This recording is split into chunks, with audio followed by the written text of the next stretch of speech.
one of the big problems with design and access statements and why it's been altered just in the last few days is the fact that they became a bit of a tick box exercise.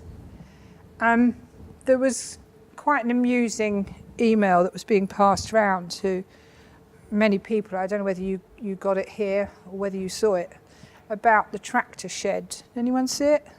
Tractor shed email? Yeah? Yeah.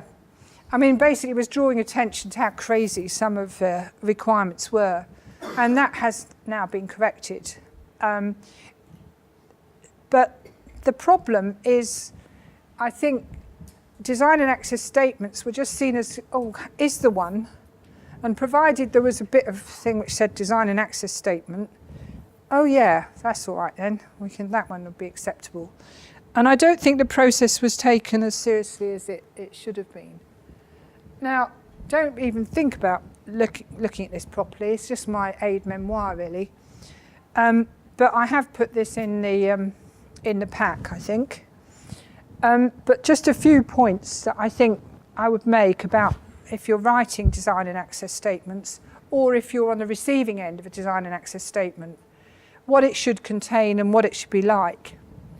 Well, first of all, it shouldn't be some kind of post hoc rationalisation.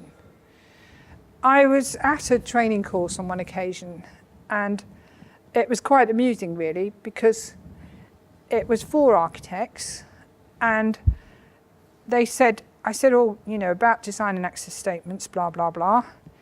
And they said, oh, we don't do them. I said, oh, really? And no, we give those to the planners. I said, oh, and why is that? They said, well, they kind of know about those things, so they do them. And basically what they were doing is they were designing their scheme as they wanted it, then passing it to their colleagues in the planning department of the consultancy. And then the planners were writing the statement to sort of fit what they designed, which completely defeated the whole object of the thing, that is that it should be a process, you know, a process of thinking. And going through that process of assessment, involvement of the public where necessary, evaluation, design, and comprehending the context within which it was situated, the local context.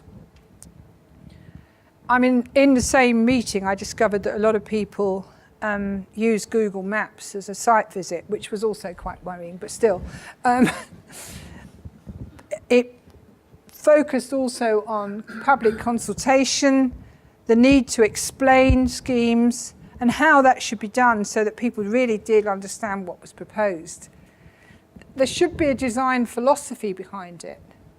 It should, of course, be related to national and local policy frameworks, and it should integrate inclusive design into the overall design, not as an add-on extra.